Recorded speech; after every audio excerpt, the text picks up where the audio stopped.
बहुत समय पहले की बात है। किशनपुर गांव में एक राखी नाम की लड़की रहती थी। राखी के पास अपने कहने के लिए उसके माता पिता नहीं थे, क्योंकि 10 वर्षों पहले उसके माता पिता की एक सड़क दुर्घटना में मृत्यु हो गई थी। उस दिन के बाद उस गांव के सेठ, जिनका अपना कोई बच्चा नहीं था, उसे अपने घर में ले आए थे। अब राखी 18 वर्ष की हो चुकी थी। सेठ धनीराम और उनकी पत्नी लक्ष्मी ही अब राखी के माता पिता थे। राखी के सेठ के पास एक बहुत बड़ा आम का बगीचा था, जिसकी देखभाल राखी किया करती थी और इसी से गुजारा चल रहा था। राखी की सेठानी लक्ष्मी बहुत ही नरम दिल की औरत थी। वह राखी को अपनी बेटी की तरह ही प्यार दिया करती थी। इसी तरह दिन निकल रहे थे। एक दिन सेठ धनीराम कहीं बाहर से आता है तो लक्ष्मी सेठ से कहती है, सेठ जी, कृपया यह लंच बॉक्स आप हमारी बेटी राखी को दे आइए। वह बेचारी दिन भर हमारे आम के बगीचे की देखभाल करती है। आज मैंने गाजर की खीर बनाई है, कृपया आप इसे राखी को दे आइए। अरे बाबा, क्या है यह सब? क्या वह हमारी कोई रिश्तेदार है? तुम जो भी बनाती हो उसे दे देती हो। यह क्या कह रहे हैं आप? अपना हो या पराया, वह इतने सालों से हमारे बगीचे की देखभाल कर रही है। अगर थोड़ा सा दे देंगे तो कम थोड़ी ही हो जाएगा। आप मुझे ये बताइए, आप जा रहे हैं या मैं देने चली जाऊँ? ठीक है भाग्यवान, तुम मत जाओ, मैं ही चले जाता हूँ। तुम हमारे घर की सेठानी हो, तुम्हारी बात ना मानकर मुझे भूखा थोड़ी रहना है। ठीक है तो अब जाओ। अब आए ना लाइन पर, सीधी तरह मेरी बात मान लिया करो, नहीं तो मैं अपने माता पिताजी का सारा दहेज लेकर मायके चली जाऊंगी।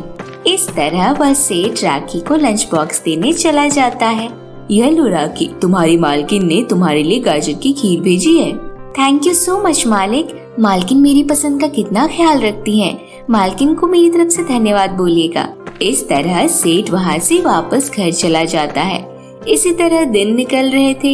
एक दिन हमेशा की तरह रात के समय राखी बगीचे की देखभाल कर रही होती है कि तभी राखी को महसूस होता है कि उसके बगीचे से आम दिन प्रतिदिन कम होते जा रहे हैं।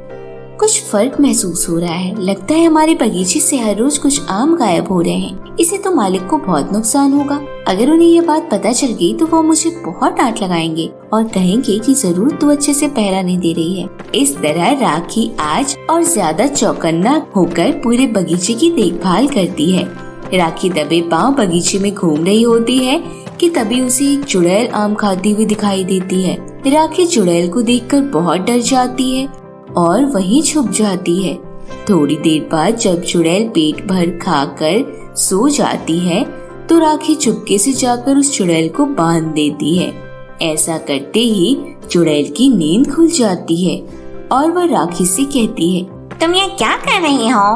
अगर इसी वक्त तुमने मुझे नहीं छोड़ा तो मैं तुम्हारी जान ले लूंगी।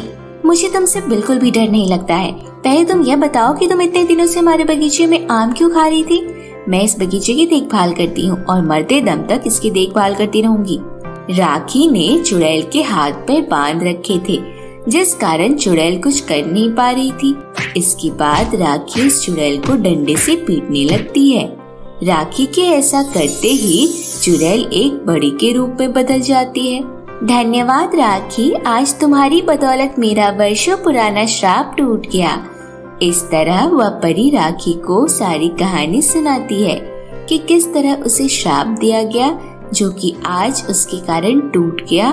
इसके बाद वह परी कहती है, मैं तुम्हारी ईमानदारी और नेक दिल को देखकर तुमसे बहुत प्रसन्न हुई हूँ और तुमसे खुश होकर तुम्हें यह कुछ बीज दे रही हूँ। इन बीजों को तुम मुसीबत आने पर अपने बगीचे में लगाना। इसके बाद तुम्हें एक जादू दिखाई देगा और तुम्हारी जिंदगी पूरी तरह बदल जाएगी। परंतु ध्यान रखना, इन बीजों का इस्तेमाल केवल मुसीबत के समय में करना। इतना कहकर वह परी वहाँ से गायब हो जाती है। राखी को कुछ समझ नहीं आ रहा था कि बगीचे में क्या हो रहा है। फिर भी वह घर जाकर उन बीजों को एक पोटली में रख देती है। अब इसी तरह रोजाना बगीचे की देखभाल करके राखी की जिंदगी हंसी खुशी से बीत रही थी। एक दिन धनीराम सेठ शहर किसी काम से जाते हैं कि तभी अचानक उनकी गाड़ी का एक्सीडेंट हो जाता है और उनकी मौके पर ही मृत्यु हो जाती है। जब यह खबर राखी को मिलती है तो वह बहुत दुखी होती है और तुरंत हवेली पर पहुंच जाती है। सेठ की मृत्यु से सेठानी को बहुत दुख होता है और वे सभी एक साथ सेठ का अंतिम संस्कार कर देते हैं।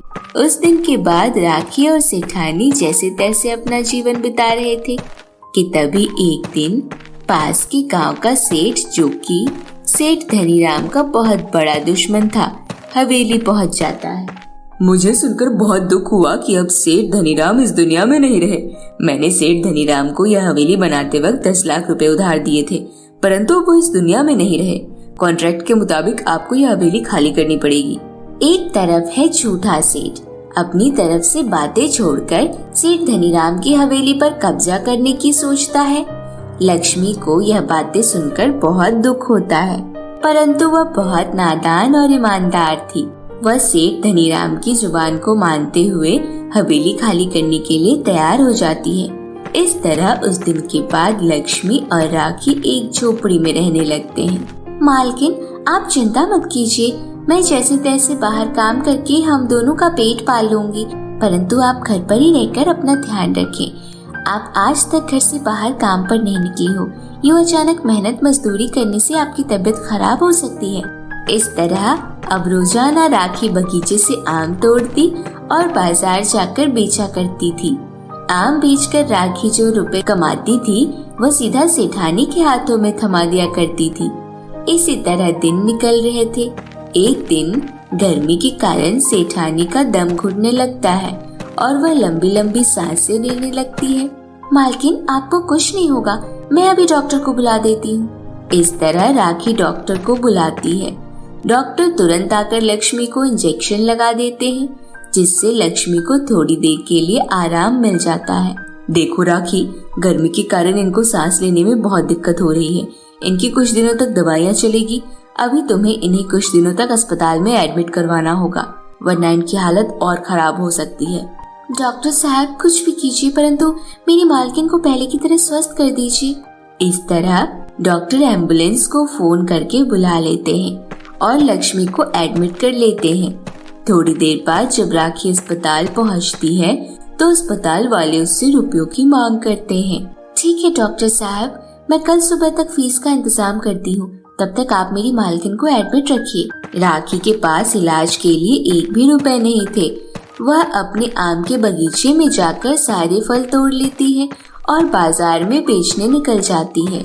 उस दिन मार्केट में बहुत कम ही ग्राहक राखी से आम खरीदते हैं और राखी अस्पताल की फीस के लिए पैसे नहीं भर पाती। राखी अपने घर पर वापस आ जाती है कि तभी उसको वह पोटली दिखाई देती है जिसमें उसने वह जादुई बीज रखे थे।